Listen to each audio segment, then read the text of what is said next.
여러분 안녕하십니까? 검찰이 결국 끝까지 윤 대통령 구속 취소 결정에 대해 즉시 항고를 하지 않기로 했습니다. 윤 대통령을 기소하기 전 전국 검사장 회의까지 소집하며 시간을 보냈던 것과 달리 이번엔 즉시 항고 기간이 하루 남았는데도 일찌감치 결론을 내린 건데요. 법원 행정처장을 맡고 있는 천대엽 대법관이 즉시 항고가 필요하고 가능하다고 밝힌 어제 발언을 겨냥한 듯 어떠한 외부 영향에도 흔들림이 없어야 한다고까지 했는데 윤 대통령 측은 환영했습니다. 첫 소식 김세영 기자입니다. 검찰이 윤석열 대통령 구속 취소에 대한 즉시 항고를 포기했습니다. 검찰은 구속 취소 결정에 대한 불복 여부는 검찰의 업무 범위에 속한다는 점을 들었습니다. 그러면서 검찰총장이 수사팀과 대검회의 등 의견을 충분히 듣고 숙고 끝에 준사법적 결정을 내린 것이라고 강조했습니다. 검찰 수장이 이미 결정을 내렸는데 왜 다른 기관이 문제를 제기하느냐는 불쾌감까지 읽히는 대목입니다.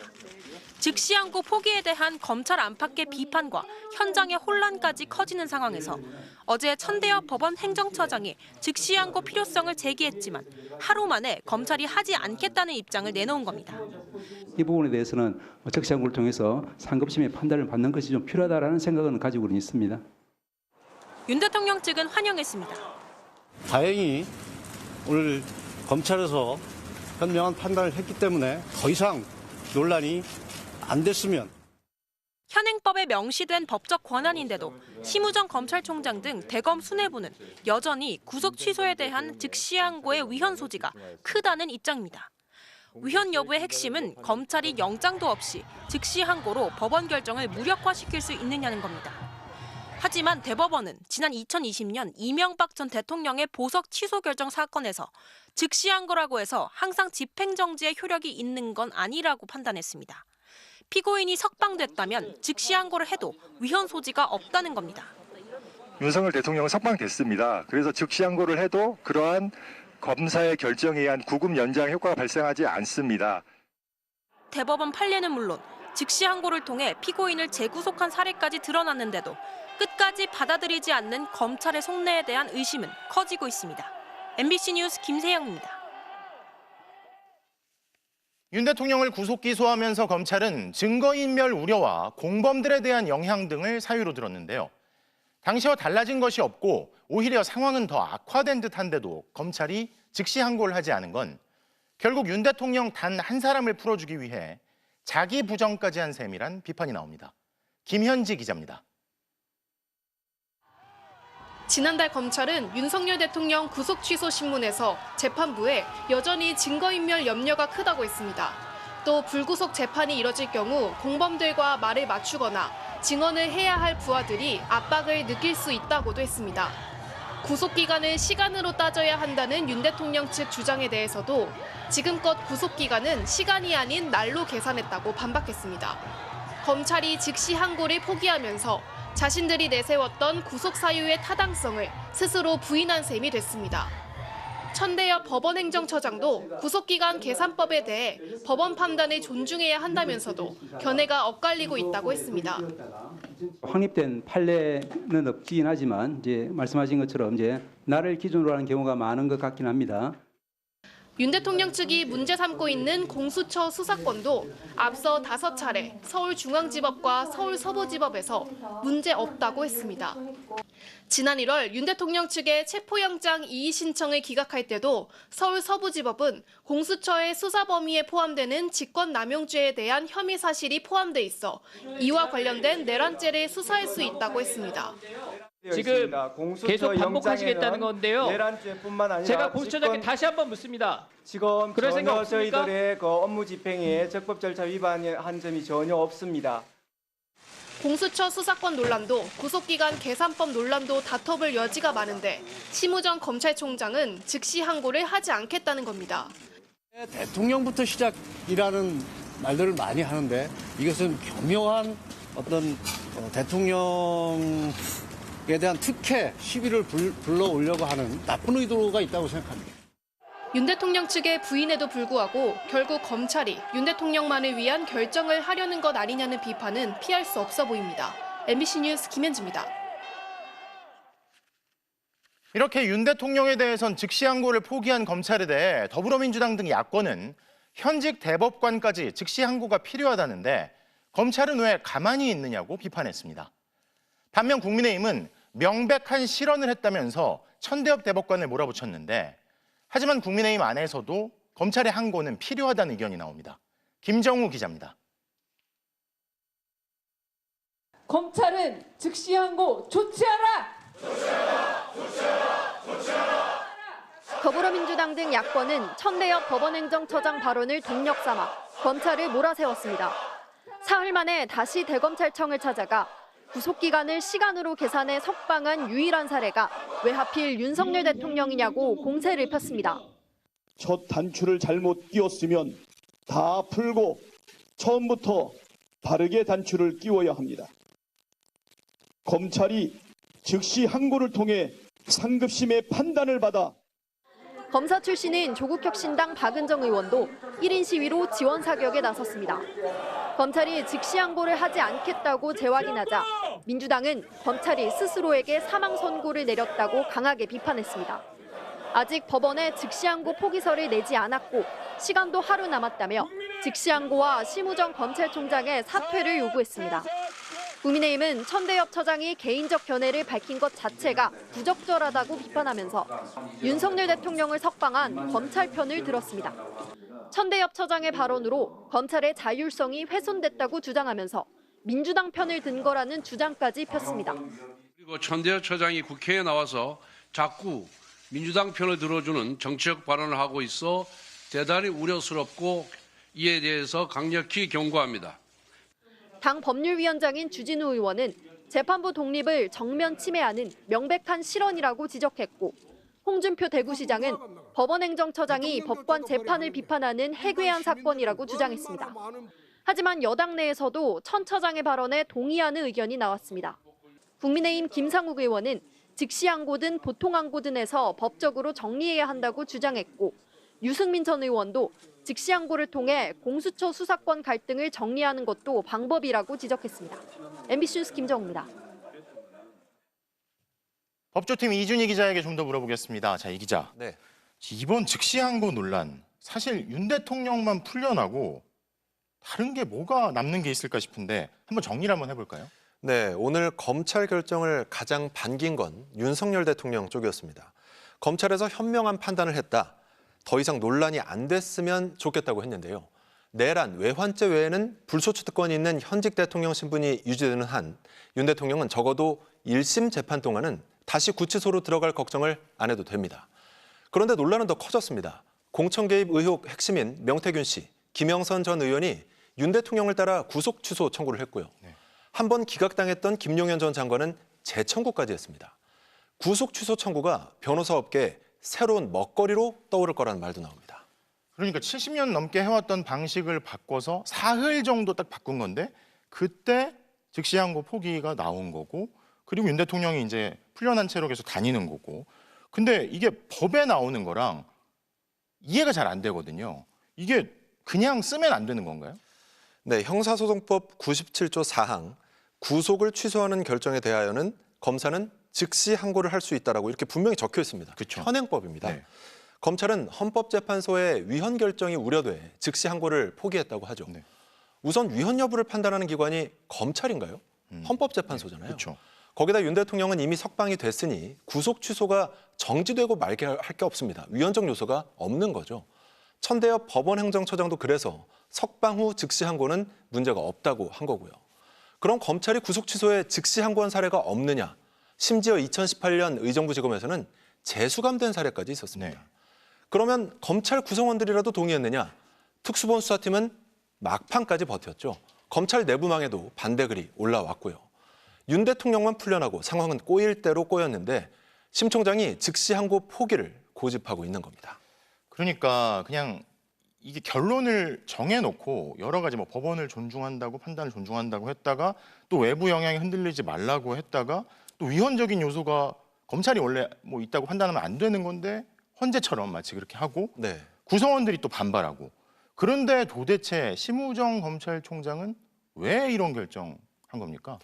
다수의 전현직 검사들도 그걸 궁금해합니다. 이해가 안 가다 보니 결국 과거에서 답을 찾아야 한다는 분석도 나오는 건데요. 작년 여름 특수통 이원석 전임 총장은 김건희 여사가 연루된 디올백 도이치 사건 수사를 두고 대통령실과 마찰을 빚었죠. 기획통인 심 총장의 발탁에 더 이상 특수통 출신 총장은 못 믿겠다, 이런 대통령실 의중이 반영된 것 아니냐는 말이 그래서 나왔습니다. 심 총장은 윤 대통령이 중앙지검장 때 부장을 지냈고 이른바 추윤 갈등 때는 법무부 기조실장이면서도 추미애 법무장관의 반기를 들었습니다. 김주현 민정수석관은 법무부에서 검찰국장과 검찰과장으로 근무하는 등 가깝습니다. 한 전직 검찰 간부는 원칙대로 한다는 게 좋아서 하는 게 아니라 그렇게 하도록 돼 있기 때문이라고 했는데요. 심 총장이 왜 원칙을 어겼는지 모르겠다는 말입니다. 심 총장의 즉시항고 포기 결정, 누가 가장 반겼는지 보면 그 답을 짐작할 수도 있을 것 같은데요. 앞서 말했듯 내란 우두머리 혐의로 구속됐다 풀려난 윤 대통령입니다. 자, 지금까지 법조팀 이준희 기자 잘 들었습니다. 헌법재판소가 최재 감사원장 그리고 이창수 서울중앙지검장 등 검사 3명에 대한 탄핵 소추를 전원일치로 기각했습니다. 검사 탄핵 심판에서 헌재는 잠시 뒤 또 자세히 전해드리겠지만 김건희 여사가 연루된 도이치모터스 주가 조작 의혹과 관련해 검찰 수사에 다소 의문이 있다고도 밝혔습니다. 유서영 기자입니다. 헌법재판소가 김건희 여사의 도이치모터스 주가 조작 의혹을 봐주기 수사했다는 이유로 탄핵 소추된 이창수 서울중앙지검장과 조상원 4차장, 최재훈 반부패 2부장의 탄핵 사건을 기각했습니다. 재판관 8명 전원 일치 의견입니다. 피청구인이 직무집행에 있어서 헌법이나 법률을 위반한 때에 해당한다고 인정되지 않으므로 이 사건 심판 청구는 이유 없습니다.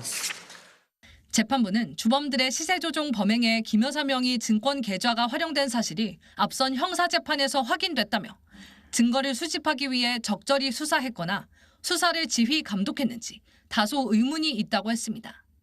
김 여사의 휴대폰과 컴퓨터 확보 시도를 충분히 했어야 한다는 겁니다.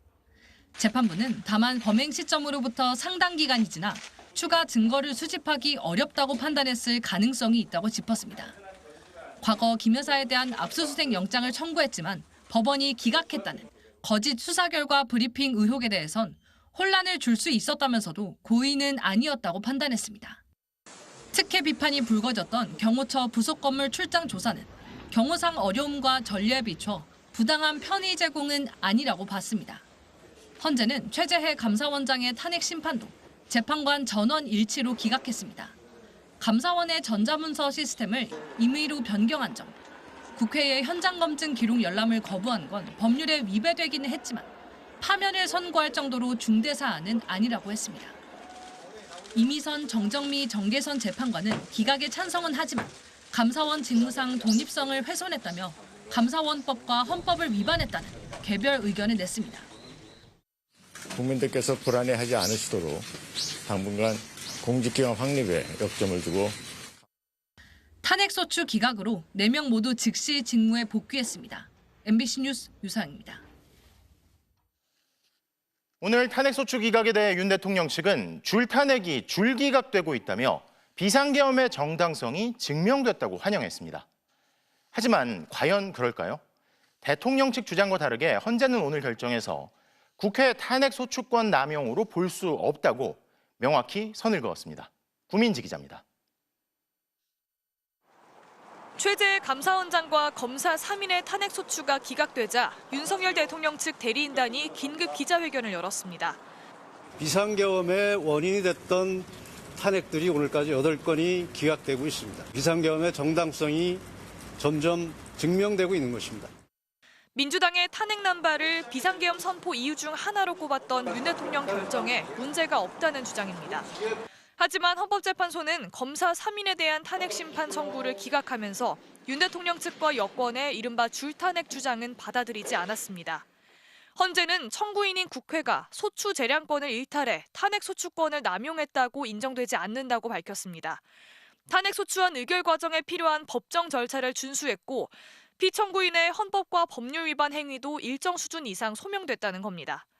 헌법을 수호하기 위한 것으로서 부수적으로 정치적 동기가 내포되었다 하더라도 탄핵소추권이 남용되었다고 단정할 수 없습니다. 이는 앞선 이진숙 방송통신위원장 탄핵 사건 결정의 연장선상이라고 볼 수 있습니다.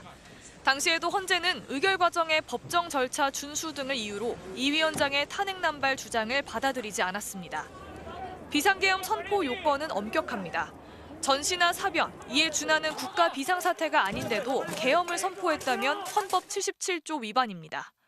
객관적으로 누가 보더라도 그런 상황에 해당한다라고 볼 정도여야 계엄을 선포할 수 있는 것입니다. 대통령 혼자서 그렇게 자의적으로 판단해도 비상계엄을 선포할 수 있다면 비상계엄을 남발할 수 있는 것이죠. 헌재의 이번 결정으로 야권의 줄탄핵을 계엄 선포 주요 사유로 삼아온 윤 대통령 주장은 더 설득력을 잃게 됐습니다. MBC 뉴스 구민지입니다.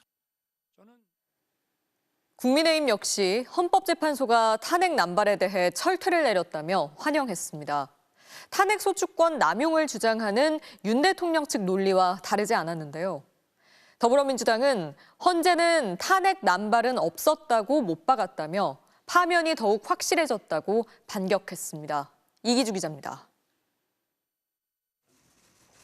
결과를 자신한 듯 일찌감치 기자회견을 예고한 국민의힘 지도부는 헌재가 감사원장과 검사 3명의 탄핵을 모두 기각하자 탄핵 남발에 대해 철퇴를 가한 결정이라고 환영했습니다. 다수 권력의 이해관계에 따라 막무가내로 밀어붙인 무도한 시도, 무리한 시도였습니다. 하지만 헌법재판소는 이를 단호히 기각하며 감사원과 검찰의 독립성을 지켜냈습니다. 더불어민주당의 이재명 대표 방탄용 탄핵 성적표는 8전 8패라면서 월드컵에서 이런 성적을 거뒀다면 감독은 사과하고 거취를 결정했을 것이라고 비꼬았습니다. 윤석열 대통령이 비상계엄 명분으로 들었던 탄핵소추 남용 주장을 부각시킨 겁니다. 민주당은 헌재 결정을 존중한다고 원론적인 입장만 밝히며 말을 아끼면서도 여당을 향해 헌재는 재판관 전원일치로 탄핵 남발은 없었다고 적시했다며 반격에 나섰습니다. 헌법 내지 법률 위반 행위가 일정 수준 이상 소명됐고 절차가 준수된 것은 물론 재발 방지 목적도 인정된다는 것입니다.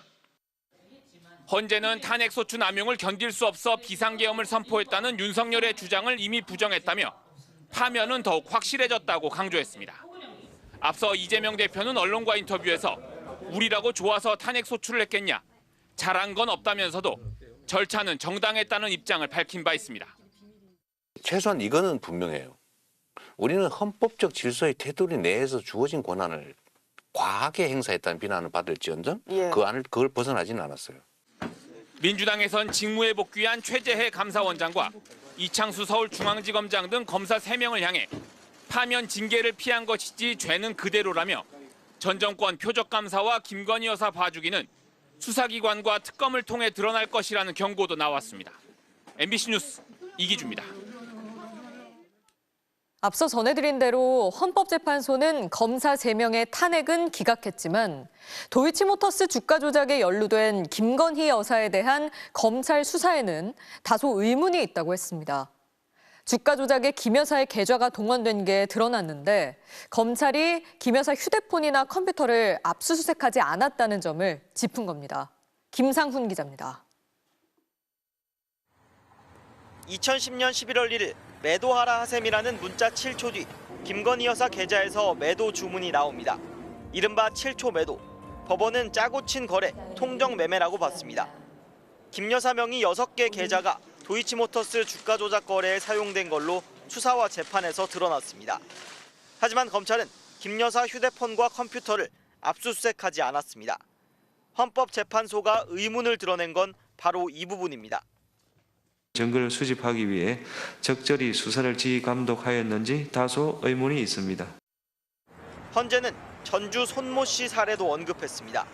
검찰은 손 씨는 압수수색을 해 주가 조작 주포 하나는 문자도 확보했습니다. 손 씨는 1심 무죄에서 항소심에서는 주가 조작 방조 혐의 유죄로 뒤집혔습니다. 청구하실 건가요? 방조 혐의 인정하시냐고요? 인정 안 해요. 헌재는 수사 결과 브리핑에서 검찰이 김 여사 무혐의를 뒷받침하는 논거들을 상대적으로 더 강조했다고 했습니다. 봐주기 수사 의혹과 관련해서는 검찰이 수사 중이라는 이유로 기록을 보내오지 않아 추가 수사가 필요했던 건지 판단할 수 없었다고 했습니다. 김건희의 기소할 만한 혐의가 나올 때까지 수사를 했습니다. 그런데 기소를 못했지 않습니까? 윤석열 대통령은 줄곧 검찰이 김 여사를 탈탈 털었지만 나온 게 없다고 주장해왔습니다. 하지만 김 여사 대면 조사는 고발 4년 3개월 만에 이뤄져 늑장 조사라는 비판을 받았습니다.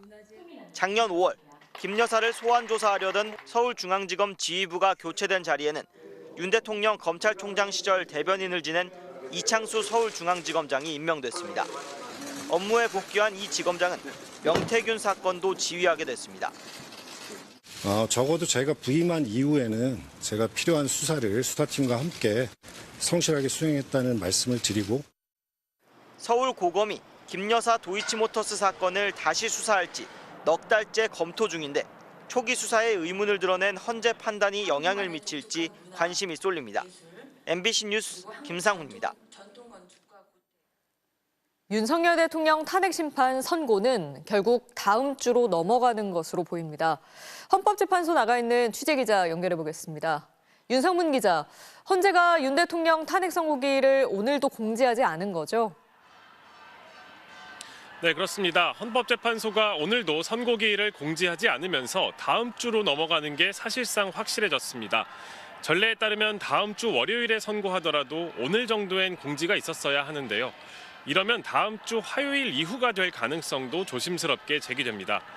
윤 대통령 탄핵 사건 변론이 지난달 25일에 종결됐으니까 오늘로 16일째인데요.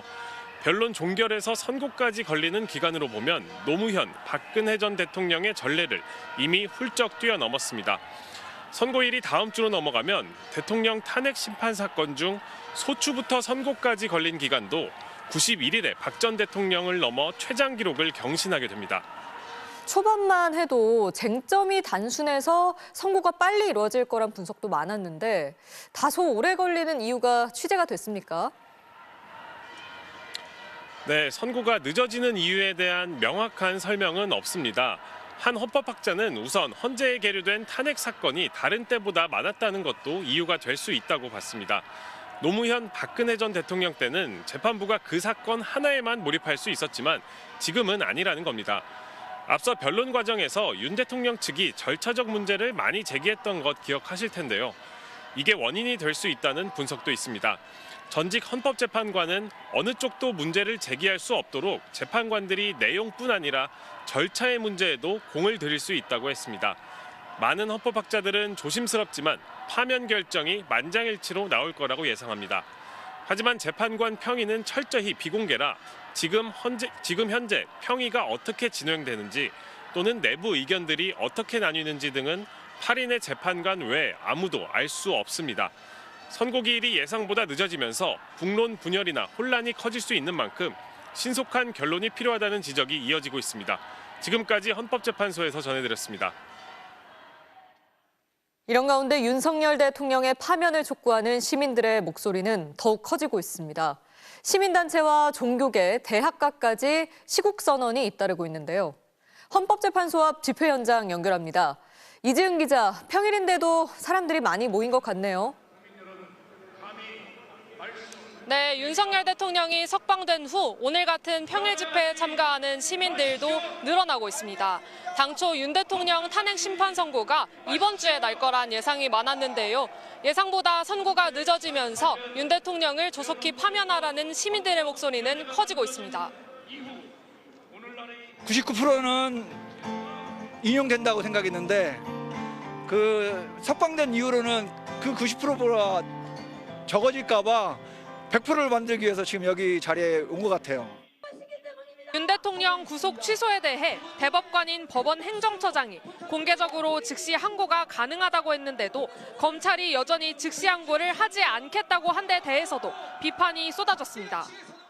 왜 그런 선택을 했는지 굉장히 화가 나고요. 검찰도 또한 내란에 동조한 게 아니냐라는 말이 설득력 있게 들릴 정도로 굉장히 실망을 많이 했습니다. 단식 농성이 6일차를 맞은 가운데 각계각층의 시국선언도 잇따르고 있습니다. 시민단체와 종교단체, 노동조합 등은 기자회견을 열고 역사 퇴행을 막기 위한 유일한 길이라며 헌재의 빠른 탄핵 인용을 촉구했습니다. 한국외대는 세 번째 시국선언에 나섰습니다. 12.3 계엄 이후 들불처럼 일어난 대학생 시국선언과 학생총회, 탄핵 집회 참가 비율을 봐도 알 수 있듯이 대다수의 대학생들은 윤석열의 파면과 엄정한 내란죄 수사를 원하고 있습니다. 네, 탄핵 심판 선고를 앞두고 경찰 대비도 계속 강화되고 있죠. 네, 서울경찰청은 각 경찰서에 탄핵 선고 대비 업무가 잘 진행되고 있는지 확인하라는 공문서를 내려보냈습니다. 법원 근처에서 폭력 사태가 발생하지 않도록 대비를 철저히 하라는 건데요. 경찰서별로 회의를 열고 대비안을 마련하고 있는 것으로 전해졌습니다. 헌법재판소 근처에서 윤 대통령 지지자들이 삭발식을 하기도 했는데요. 일부 지지자들이 헌재호 가는 차량에 달려들다 경찰에 저지되기도 했습니다. 경찰은 복무 기강을 강화하라며 경찰 내부 단속에도 나섰습니다. 24시간 대응팀을 구축하고 작체 경비도 강화하고 있습니다. 지금까지 헌법재판소 인근 집회 현장에서 MBC 뉴스 이지은입니다. 윤석열 대통령 탄핵 심판 선고가 임박하면서 야권은 오늘도 도보 행진과 삼보일배를 하며 장외투쟁을 이어갔습니다. 국민의힘 지도부는 야권의 장외투쟁을 비판하면서 그렇게 헌재를 압박하지는 않겠다고 밝혔는데 정작 소속 의원들은 헌재 앞으로 달려가 릴레이 시위를 시작했습니다. 지윤수 기자입니다. 조국 혁신당 지도부가 세 걸음 걷다 멈추더니 절을 올립니다. 윤석열 대통령 파면을 촉구하는 의미로 서울 광화문에서 헌법재판소까지 삼보일배에 나선 겁니다. 이들은 윤석열이 마치 무죄 방면이라도 된 듯한 상황에 국민들이 경악하고 있다며 목소리를 높였습니다. 오늘 저희의 염원은 삼보일배로 보태겠습니다. 국민 여러분께서는 마음으로, 목소리로, 응원으로, 시위로 보태주십시오. 국민의 명령이다. 윤석열을 파면하라. 사형하라. 사형하라. 윤 대통령이 석방된 뒤 장외투쟁 5일차에 접어든 민주당도 국회에서 광화문까지 도보 행진을 이어갔습니다. 한 걸음 한 걸음은 온 국민들이 염원하시는 윤석열에 대한 즉각 파면이라는 국민들의 마음입니다. 더불어민주당은 윤석열 대통령이 돌아온다면 헌법 제1조가 대한민국은 독재국가다라고 바뀔 것이라면서 윤 대통령 파면을 촉구했습니다. 야당의 전방위 공세에 대해 국민의힘은 헌재를 겁박해 권력을 찬탈하려는 시도라면서 장외투쟁 중단을 요구했습니다. 이 정도면 스토킹 범죄자 수준입니다. 도대체 뭐가 그렇게 두렵습니까? 그동안 해왔던 내란몰이의 실체가 드러나는 것이 무서운 겁니까? 하지만 장외투쟁을 하지 않겠다는 지도부의 발언이 무색하게 국민의힘 의원들은 헌재 앞으로 몰려갔습니다. 안핵소추 사퇴하라! 안핵소추 사퇴하라! 김기현, 추경호, 박대출 의원을 시작으로 의원 60명이 24시간 릴레이 시위를 이어갔습니다. 국민의힘은 윤석열 대통령의 탄핵 심판 결과를 승복하겠다며 민주당도 헌재에서 어떤 결과가 나오든 받아들이라고 요구했습니다. 이에 대해 민주당은 마은혁 후보자를 임명하라는 헌재 결정에 불복하라고 최상목 부총리를 압박하는 게 국민의힘 아니냐면서 승복 요구가 당연한 말이지만 우습기 짝이 없다고 맞받았습니다. MBC 뉴스 지은수입니다. 이번엔 윤 대통령의 운명을 가를 탄핵 심판 핵심 쟁점에 대해 다시 한번 짚어보겠습니다. 핵심 쟁점 5가지 중 하나라도 중대한 헌법 위반이 인정되면 윤 대통령은 파면되는데요. 지난 11차례 변론에선 특히 헌법기관인 국회를 봉쇄하려던 윤 대통령 시도에 헌법재판관들의 질문이 쏟아졌습니다. 조희원 기자의 보도입니다. 윤석열 대통령 탄핵 심판의 핵심 쟁점은 5가지로 추려집니다. 헌법과 법률상 비상계엄 선포 요건에 맞는지, 계엄 전 국무회의 심의를 거쳤는지, 계엄 포고령이 위헌 위법한지, 헌법기관인 국회와 선관위 마비 시도, 정치인 체포 지시가 있었느냐입니다. 이 중 단 하나라도 중대한 헌법 위반이 인정되면 윤 대통령은 파면됩니다. 11차례 변론을 통해 가장 중요한 쟁점은 계엄군의 국회활동 방해 시도로 모아졌습니다. 헌법은 아무리 계엄이라도 대통령에게 국회를 통제할 권한을 부여하지 않기 때문입니다. 재판관 질문도 쏟아졌습니다. 국회의원들을 막았잖아요. 국회의원들 통과를 중간에 다 시켰지 않습니까? 저는 그렇게 알고 있는데 그게 막았다가 또 통과시켰다가 또 다시 막았죠. 포고령을 위반하면 체포해야 된다. 이렇게까지 말씀을 하신 건 아닌가요, 혹시? 증인들은 지시를 한 최윗선으로 윤 대통령을 지목했습니다. 문을 부수고서라도 들어가라는 말을 누구한테 들었습니까? 그건 대통령이 말씀하신 겁니다. 국회의원을 끌어내라. 이렇게 했단 말입니까? 그렇습니다. 내부로 들어가서 의원들을 끌어내라. 윤 대통령은 국회에 군을 투입한 이유는 질서 유지였다면서 부하 탓, 시민 탓을 했습니다. 전하 장관이 생각한 것 이상의 어떤 그 조치를 준비를 했을 수는 있습니다만은 군인들이 오히려 시민들한테 폭행을 당하는 그런 상황이었다는. 대법원은 앞선 전두환 판례에서 국회 봉쇄만으로 헌법 위반은 물론 내란죄가 성립한다고 판단했습니다. 계엄군을 동원해 국회의원의 출입을 통제, 저지했다며 반란의 죄책을 면할 수 없다고 명시한 겁니다. 당시 전 씨는 국회 봉쇄 이유로 질서 유지를 들었습니다. 대법원은 국회 출입 저지는 국회의 직무를 폭력으로 방해한 것이라 역시 반란에 해당한다고 했습니다. 이번 12.3 비상계엄의 위헌성이 뚜렷하다는 법조계 분석이 나오는 이유입니다. MBC 뉴스 조희원입니다. 유독 지배주주에게만 유리하다고 비판받는 국내 주식시장에서 대주주가 아닌 주주의 권리도 보호하기 위해 마련됐다는 상법 개정안이 오늘 민주당 주도로 국회를 통과했습니다. 하지만 국민의힘이 반발하며 최상목 대행이 또다시 거부권을 행사할 것으로 보이는데 그러자 검사 출신 금감원장이 거부권 행사에 직을 걸고 반대하겠다고 밝혀 눈길을 끄는데요. 이에 대한 역시 검사 출신인 권성동 원내대표의 반응도 특이한데 자기 하고 싶은 대로 하던 검사 때 습관이 나온다고 쏘아붙인 겁니다. 박소희 기자입니다. 여야 간 힘겨루기를 해왔던 상법 개정안이 민주당 주도로 국회 본회의에서 통과됐습니다. 상법 일부 개정 법률안 대안은 가결되었음을 선포합니다. 핵심 쟁점은 이사의 충실 의무 규정입니다. 소액 주주를 보호하기 위해 기업 이사의 충실 의무 대상을 기존의 회사에서 회사 및 주주로 넓힌 겁니다. 일반 주주의 의결권을 보장하기 위해 전자주주총회를 의무화하는 내용도 담겼습니다.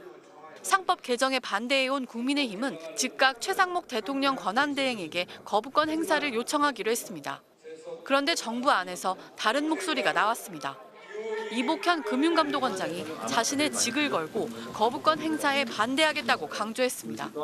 주주가치 제고와 관련된 의지인 건데 이거를 다시 원점으로 돌리는 형태의 의사결정을 한다는 건 사실은 도저히 수용할 수 없는 거거든요. 직을 걸고 반대할 수밖에 없다. 국민의힘 권성동 원내대표는 불쾌한 감정을 숨기지 않았습니다. 검찰 출신인 이복현 원장을 겨냥해 검사 때 습관이 나온다고 쏘아붙였습니다. 올바르지 않은 태도입니다.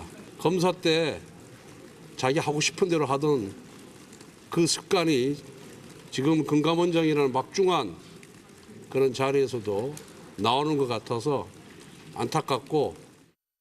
상법 개정안이 통과되자 대한상의와 한국경제인협회 등 경제단체들은 강하게 반발했습니다. 경영진을 겨냥한 소송이 남발될 수 있고 기업 활동이 위축된다는 겁니다. 반면 시민단체들은 우리 기업의 불투명한 지배구조와 대주주의 전횡을 바로잡는 첫걸음이 될 것이라며 신속한 시행을 촉구했습니다. 이번 상법 개정안에선 그간 재계가 강력하게 반대해온 집중투표제의 의무화 조항은 빠졌습니다. MBC 뉴스 박소희입니다. MBC 대주주인 방송문화진흥의 새 이사진의 선임 효력을 막아달라는 집행정지 사건에서 방송통신위원회가 최종 패소했습니다. 이진숙 위원장 등 상임위원 2명만으로 선임을 강행한 게 위법적 소지가 있어 집행을 정지해야 한다는 판단이 끝까지 유지된 겁니다. 먼저 윤수환 기자입니다. 지난해 7월 이진숙 방송통신위원장은 MBC 대주주 방송문화진흥회의 새 이사진 선임 안건을 의결했습니다. 상임위원 5명 중 국회 추천 몫의 3명이 모두 공석이었지만 김태규 부위원장과 단 둘이 강행했습니다. 두 사람 모두 취임 당일이었던 만큼 졸속 심사 논란마저 거셌습니다. 두 사람이 졸속으로 2시간 만에 85명을 대상으로 이렇게 밀어붙인 것이 절차도 공개 못한다는 거 아니에요? 저는 졸속이라는 표현에 동의하지 않습니다. 권태선 이사장 등 기존 박문진 이사 3명은 새 이사진 선임의 효력을 멈춰달라는 집행정지를 신청했고 법원은 1, 2심 모두 신청인들의 손을 들어줬습니다. 특히 방통위의 이인 의결에 위법 여부를 다툴 여지가 있고 방통위의 입법 목적을 저해할 우려가 있다고 지적했습니다. 2심 재판부는 이인 체제의 행정처분을 위법하다고 하면 방통위가 마비될 거라던 방통위 측의 주장도 일축했습니다. 법원 결정에 거듭 불복한 방통위는 사건을 대법원으로 끌고 갔습니다. 후임으로 선임된 박문진 이사들이 업무를 시작할 수 있도록 대법원이 관련 사건에 대해 조속히 선고해 주실 것을 요청드립니다. 하지만 결과는 같았습니다. 대법원 특별 2부는 별도의 심리도 열지 않고 방통위의 재항고를 기각했습니다. 이로써 방통위의 선임 자체를 취소해달라는 본안 소송 판결이 나올 때까지 박문진 새 이사들은 취임할 수 없게 됐습니다. 권태선 박문진 이사장은 이인 체제의 위법성을 최종 확인했다는 점에 의미가 있다며 방통위가 판결을 무겁게 받아들이길 바란다고 했고 방통위는 향후 검토에 적절히 대응하겠다는 짧은 입장만 밝혔습니다. MBC 뉴스 윤수환입니다. 앞서 보신 대로 박문진 이사 선임의 효력 정지가 끝까지 유지되면서 방통위의 2인 체제 파행 논란은 다른 법정 공방에서도 핵심 변수로 떠올랐습니다. 이진숙 방통위원장의 입장과 달리 2인 의결의 법적 정당성에 사실상 큰 흠결이 드러난 만큼 이 위원장도 책임론에서 자유롭기 어려운데요. 오늘 결정의 파장을 이용주 기자가 취재했습니다. 지난 1월 헌법재판소 탄핵심판에서 직무에 복귀한 이진숙 방송통신위원장. 이미 법원에서 여러 차례 위법성이 지적돼 온 방통위의 2인 체제에 헌재가 면죄부를 준 것처럼 말했습니다. 헌법재판소가 아주 깔끔하게 정리를 해주셨다. 2인 체제는 적법한 것이다. 하지만 방통위 2인 체제의 위법성을 지적한 하급심 결정을 오늘 대법원이 확정하면서 이 위원장의 주장은 더욱 힘을 잃게 됐습니다. 지난해 방송문화진흥회 새 이사 임명과 관련해 1심과 2심 재판부는 방통위 2인 체제에 위법 여지가 있다고 거듭 강조했습니다. 방통위의 설립 목적을 위해서는 정치적 다양성이 보장돼야 한다는 지적도 나왔고 대통령이 임명한 2인의 위원만으로는 합의제 행정기관의 의사 및 의결 정족수 충족 등에 문제가 있을 수 있다고 봤습니다. 방통위의 의사결정 과정에서 토론과 설득, 합의가 이루어져야 한다는 게 재판부의 일치된 판단입니다. 따라서 이번 박문진 임명 집행정지 사건에 대한 대법원의 최종 기각 결정은 대통령 추천위원 2인으로만 독임제 행정기관처럼 운영돼 온 방통위의 파행에 법원이 확정적으로 제동을 걸었다는 평가가 나옵니다. 5인의 그런 정치적 다양성이 있는 위원으로 구성되는 것이 바람직하다라는 전체 입법 취지를 좀 법원이 이렇게 가는 게 원칙적으로는 맞다는 면을 계속 반복적으로 천명해주고 있는 거라고 볼 수 있겠습니다. 이미 방통위는 YTN을 민영화시킨 최대 주주 변경과 방송통신심의위의 각종 제재, KBS 감사 임명 등 2인 체제 위법성을 둘러싼 각종 소송에 휩싸여 있습니다. 그런데도 EBS 사장 선임 등에서 2인 체제로 의사결정을 강행하고 있어 법적 분쟁은 물론 이진숙 위원장의 책임론이 불가피할 전망입니다. MBC 뉴스 이용주입니다. 이틀 전 한 대학교에서 열린 탄핵 촉구 집회에 극우 유튜버들이 몰려와 몸싸움을 벌이고 불까지 지른 일과 관련해 논란이 확산되고 있습니다. 이 경찰이 극우 유튜버들에 대한 수사에 착수했습니다. 김은초 기자가 보도합니다. 윤석열 대통령 탄핵 촉구 집회에 극우 유튜버가 몰려들면서 대학생들이 건물 안으로 피신한 상황. 경찰관들이 출입문을 막아서고 유튜버들과 대치 중인 가운데 모자를 쓴 사람이 현수막을 질질 끌고 나타납니다. 현수막을 바닥에 두고 쪼그려 앉았다 일어나자 불이 붙어 있습니다. 집회 중이던 학생들의 현수막을 빼앗고 불까지 지른 겁니다. 불 떼었다! 불 떼었다! 극우 유튜버들은 학생들에게 욕설을 퍼붓고 밀쳐 넘어뜨리고 얼굴을 촬영해 학번과 이름까지 특정 사이트에 공개했습니다. 당시 현장에 있었던 경찰은 10명, 집회를 시작한 지 10분이 지나 극우 유튜버들이 몸싸움을 벌이자 그제서야 경찰서와 지구대에서 40명이 더 투입됐습니다. 하지만 이들 역시 적극적으로 극우 세력을 제지하진 않았다고 학생들은 말합니다. 극우 유튜버들이 난입을 하고 밀치고 이러는데 아무런 제지도 없었잖아요. 경찰이 오긴 했는데 아무것도 안 하고 방관만 하고 있었던 게 문제예요. 이에 대해 경찰은 극우 유튜버들이 참석하는 건 미리 알지 못했고 충돌을 막기에는 경찰관 수가 부족했다면서 추가 경력이 투입된 뒤에는 학생들 보호에 최선을 다했다고 설명했습니다. 충북대에 대해서도 비판이 쏟아지고 있습니다. 주최 측에는 집회 참석자 명단을 요구하면서 외부인이 학교에 난입하는 것에는 적극적으로 나서지 않았다는 겁니다. 개인 신상에 대한 유포에 대한 불안감이 되게 커지고 있는데 그걸 학교에서 수집을 하겠다는 것이 검열하고 그 개개인을 감시하겠다는 의도로밖에 받아들여지지 충북대 학생들은 극우 유튜버들에 대해 고소장을 접수하기로 했고 경찰은 불을 지르고 학생들을 폭행한 영상들을 확보해 수사에 착수했습니다. MBC 뉴스 김우초입니다. 처음 본 40대 여성을 흉기로 살해한 혐의를 받는 피의자의 신상 정보가 공개됐습니다. 그런데 이 피의자는 이 신상 정보 공개 처분이 부당하다며 소송을 할 방침이라고 합니다. 김성국 기자입니다.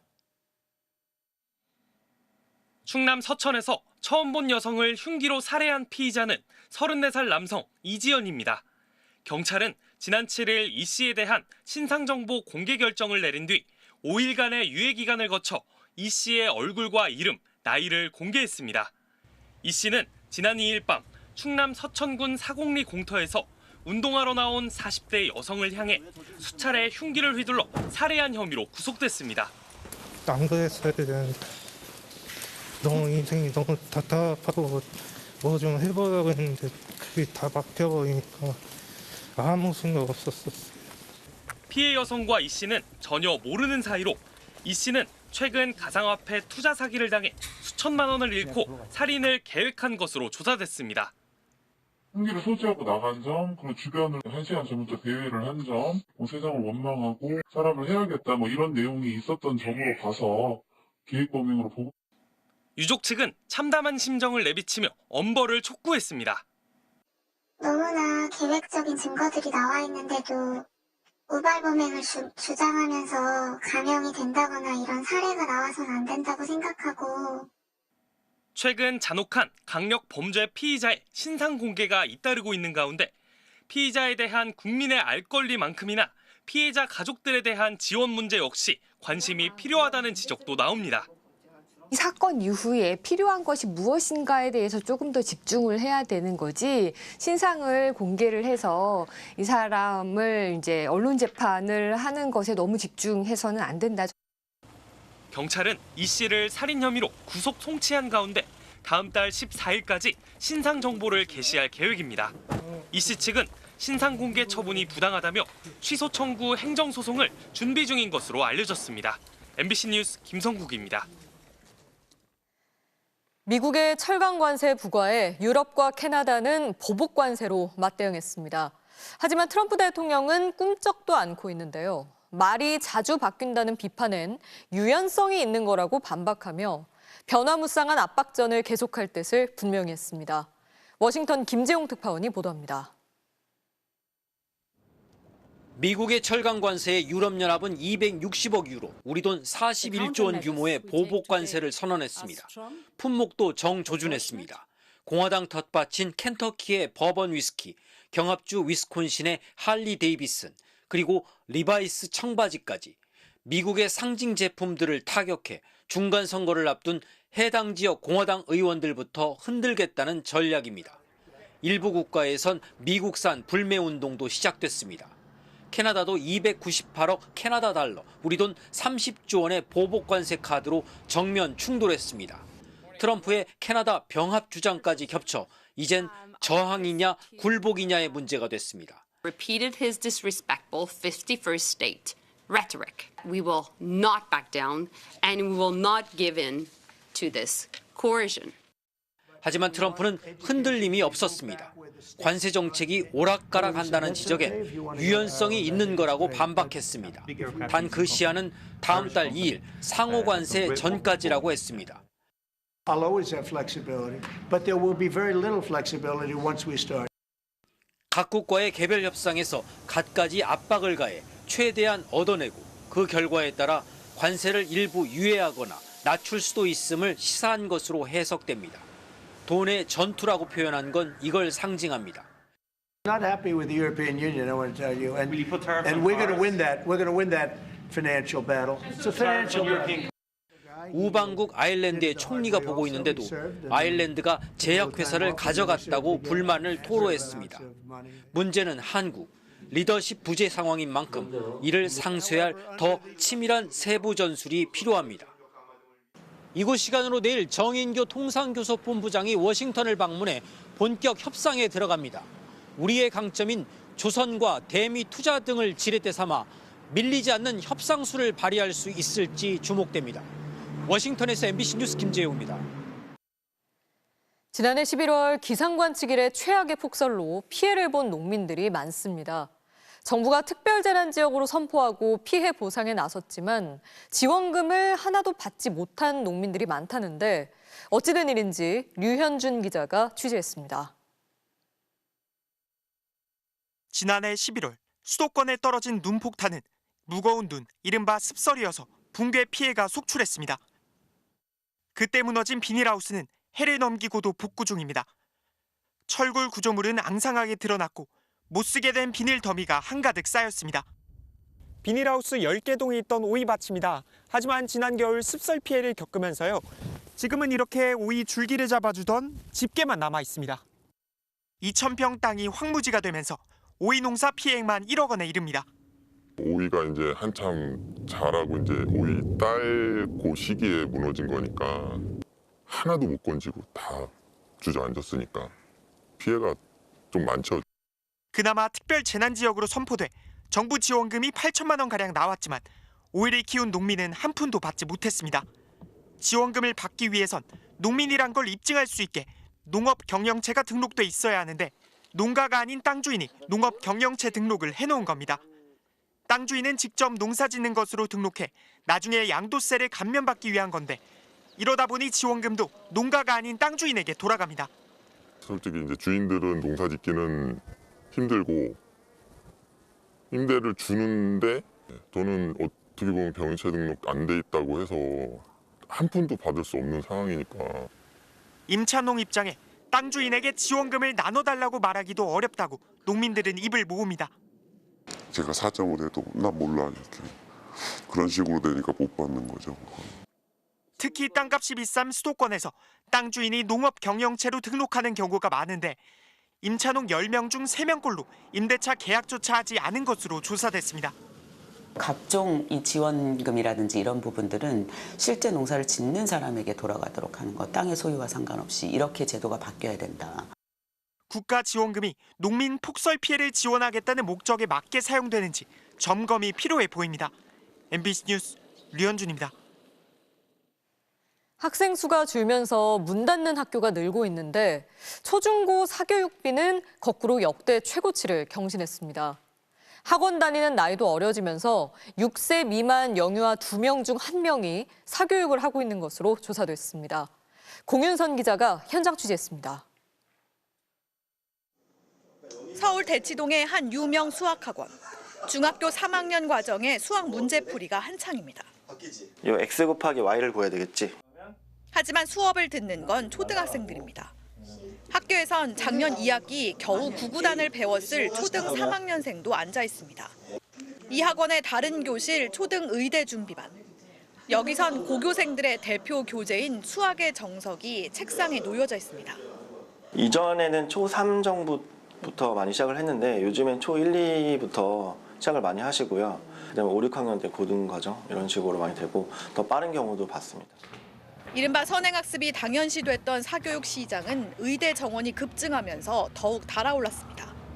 이제 의대 증원이라는 이슈가 나오면 사실은 제일 먼저 움직이는 건 고등학생이 아니고요. 초등학교부터 움직여요. 모든 유튜브에서 얘기하는 게 의대를 가기 위해서는 이런 과정들이 끝나야 된다. 지난해 초중고교생 사교육비 총액은 29조 2천억 원. 학생 수는 8만 명가량 줄었는데도 사교육비는 4년 연속 최고치를 넘어섰습니다. 1인당 월 평균 사교육비는 지난해보다 9.3% 증가한 47만 4천 원. 눈에 띄는 건 초등학교 사교육비가 가장 큰 폭으로 늘었다는 겁니다. 이제는 더 어린 영유아들까지 학원으로 내몰리고 있습니다. 초등 선행 학원의 입학 시험을 뜻하는 4세 고시, 7세 고시라는 말이 생겨나고 이건 영재적인 모먼트다. 4살 아이를 수학학원에 보내는 대치동 엄마를 패러디한 영상이 800만 회 이상 재생되며 폭발적 반응을 얻고 있습니다. 학원을 가려면 선행을 해서 가야 되더라고요. 왜 선행을 시키지 않았냐. 지금 이렇게 오면은 너무 늦었다. 이런 식으로 얘기를 해요, 학원에서. 교육부가 처음으로 6세 미만 영유아 사교육 실태를 시범 조사한 결과 지난해 7월부터 석 달 동안 8,154억 원을 쓴 것으로 조사됐습니다. 사교육 참여율은 50%에 육박했고 특히 가정양육 영유아 중 17%는 월 145만 원을 쓰며 반일제 학원에 다녔습니다. 한 시민단체는 사교육비 경감을 말한 윤석열 정부가 입시 경쟁을 줄이려는 의지는 보이지 않고 갑작스런 의대 증원으로 인한 초등 의대반, N수생 확산 등으로 오히려 사교육비를 급증하게 했다고 꼬집었습니다. MBC 뉴스 공윤선입니다.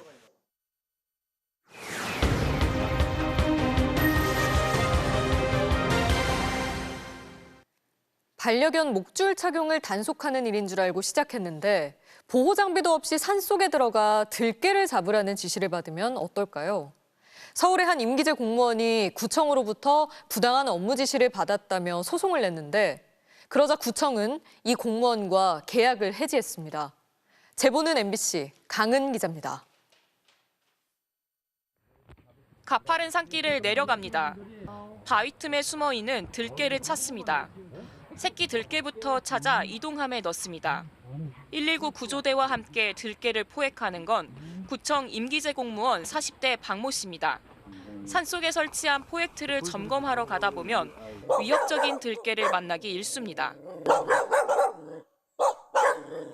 박 씨는 지난 2021년 3월 강북구청과 동물 민원 처리 업무를 하는 2년짜리 계약을 맺었습니다. 임용 약정서엔 동물 민원 현장 단속 계도와 동물보호법 홍보 등이 업무로 돼 있습니다. 박 씨는 계약 당시 목줄이나 배설물 단속을 하는 이른바 반려동물 에티켓, 패티켓 업무로 설명을 들었다고 말합니다. 그런데 계약 후 5개월 뒤 구청에서 들개 포획 사업 계획에 예산안까지 세우라는 업무를 시키더니 급기야 현장에서 들개를 포획하는 일까지 맡게 됐습니다. 특별한 보호 장비도 없이 업무를 하는데 들개가 달려들거나 산에서 다칠 뻔한 일도 생깁니다. 위협적으로 달려드는 경우가 있어가지고 많이 위험했고 산길을 다니다 보니까 넘어지는 경우가 몇 번 있었어요. 초과 업무 수당도 제대로 받지 못했습니다. 구청 감사실에 부당한 업무 지시라며 감사를 의뢰했지만 업무 분담은 부서장 소관 사항이라는 답변만 돌아왔습니다. 사실상 계약직이랑 같은 임기제 공무원이다 보니까 그거 이용해서 한 것 같습니다. 화가 많이 났고. 박 씨가 지난해 6월 강북구청과 상사 등을 상대로 손해배상 소송을 제기하자 4년 동안 계약을 연장해왔던 강북구청은 올해 1월 더 이상 박 씨와 계약하지 않겠다고 통보했습니다. 소송이 결정적인 역할을 하긴 했지만 한 가지 이유만은 결정적인 역할은 맞아. 우리 부서 직원이 와서 내 업무를 오늘 하나만 한다. 이해가 안 가. 저한테 떠넘긴 거잖아요. 하지만 전문가들은 구청이 임기제 공무원에게 직무 범위를 넘어서는 업무를 시켰다고 지적합니다. 예산안 편성이나 들개 포획 업무는 그 업무에서 예상할 수 있는 범위를 현저히 초과한다고 시간제 근로자나 아니면 일용직 근로자에게 이렇게 좀 업무 전가를 한다고. 강북구청은 박 씨의 주장이 사실과 다른 부분이 있다면서도 소송 중인 사안이라 자세한 언급을 할 수 없다고 밝혔습니다. MBC 뉴스 강은입니다.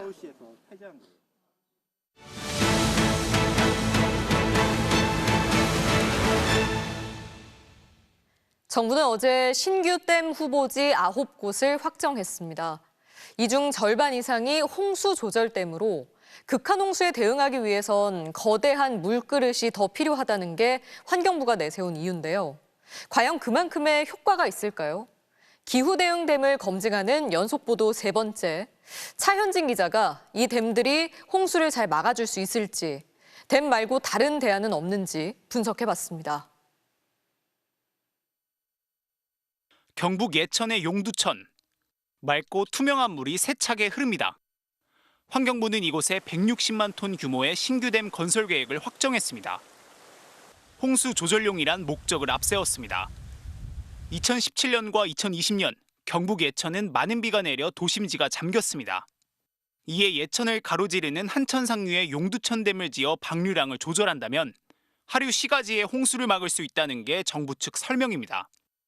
하지만 효과에 의문이 제기되고 있습니다. 침수 피해가 발생했던 2017년과 2020년 한천 수위는 홍수가 발생할 만큼 높지 않았습니다.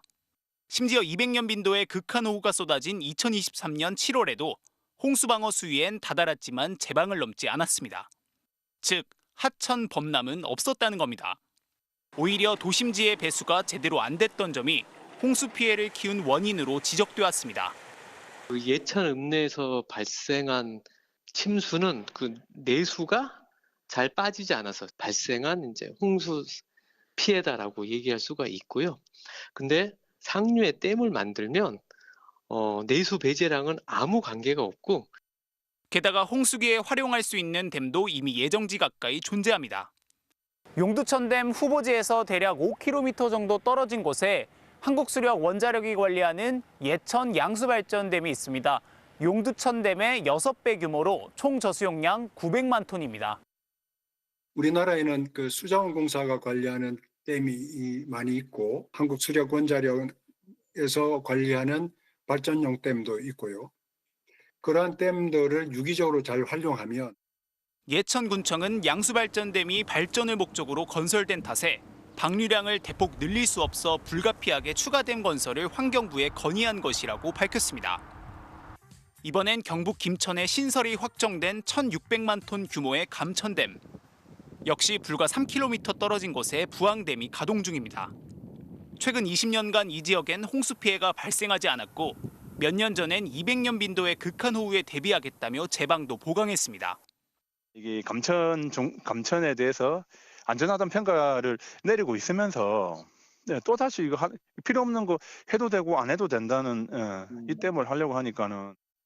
환경부는 강 유역 면적을 고려해 적정 규모의 댐 계획을 세웠기 때문에 홍수 방어 효과가 있다고 밝혔습니다. MBC 뉴스 차현진입니다.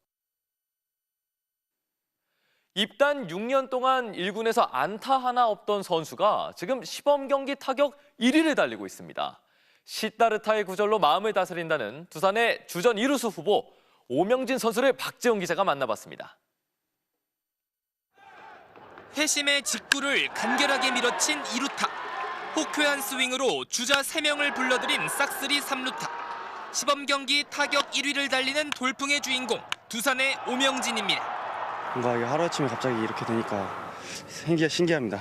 뭔가 증명을 해야 되는 입장이기 때문에 한 타석 한 타석에 얽매이지 말고 좀 그런 생각으로 하다 보니까 2020년 입단 후 1군에서 단 한 개의 안타도 없던 오명진.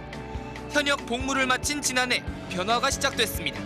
레그킥을 버리고 발끝을 찍는 자세로 타이밍을 잡기 시작해 퓨처스 북부리그 타격 2위에 시범 경기 맹타까지 이어졌습니다. 오랜 시행착오에 일희일비하지 않기 위해 꾸준히 독후감을 남기며 마음가짐도 가다듬었습니다. 시타르타에서 지식은 남에게 전해드릴 수 있지만 지혜는 남에게 전해드릴 수 없다는 말이 야구의 지식 같은 거는 제가 들을 수 있지만 이제 타이밍이나 포인트 같은 거는 이제 저는 저 혼자 찾아야 된다 생각해서 최근에 그 하얼빈 허경민의 이적과 김재우의 은퇴 후 시작된 내야진 재편 과정에서 어느덧 주전 2루수로 주목받고 있는 오명진. 1군에서 자리를 잡아 장교로 복무 중인 여동생과의 약속도 지키겠다고 다짐했습니다. 의무공부가 6년이니까 6년 안에 자기가 쉬고 할 수 있으면 좋겠다라고 해가지고 제가 해보겠다라고 했습니다. 시즌 때도 팀에 꼭 보탬이 되는 선수가 되겠습니다. MBC 뉴스 박지웅입니다.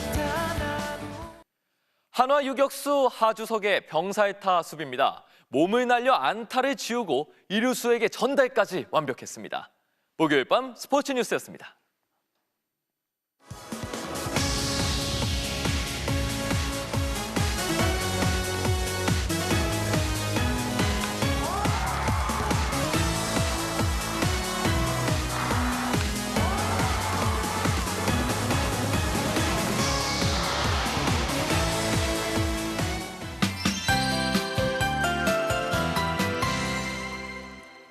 오늘 서울에 올봄 들어 처음으로 황사가 관측됐습니다. 이것은 기상항공기가 촬영한 이번 황사의 모습입니다. 수도권 일대 1km 상공에는 황사먼지가 끼어 있고요. 이 먼지띠 위로는 파란 하늘이 드러나 있습니다. 서울은 오늘 오후 약 3시간가량 황사가 관측돼 예상보다 강도가 강하지는 않았습니다. 위성 영상으로도 다소 옅어진 황사가 우리나라 상공을 지나는 것이 확인됩니다. 공기가 위아래로 섞이지 못해 대부분의 황사가 상층으로 떠서 지나갔는데요. 내일 전국의 미세먼지 농도는 보통 수준을 회복하겠습니다. 내일 서울의 낮 최고 기온은 18도까지 오르면서 예년 4월 중순 같은 따뜻한 날씨를 보이겠습니다. 하지만 이번 주 일요일에 전국적으로 비나 눈이 오겠고요. 이후에는 찬 공기가 남하하면서 하루 만에 낮 기온이 10도가량 큰 폭으로 떨어져 쌀쌀해진 날씨가 찾아오겠습니다. 내일 전국이 대체로 맑다가 밤부터는 점차 흐려지겠습니다. 아침 최저 기온 서울 4도, 대구 5도를 보이겠습니다. 낮 최고 기온은 서울 18도, 대전 19도, 광주가 21도까지 오를 전망입니다. 다음 주 화요일에도 서울을 비롯한 전국적으로 또 비나 눈이 내릴 전망입니다. 날씨였습니다. 목요일 뉴스데스크 오늘 순서 여기서 마치겠습니다. 시청해주신 여러분 고맙습니다.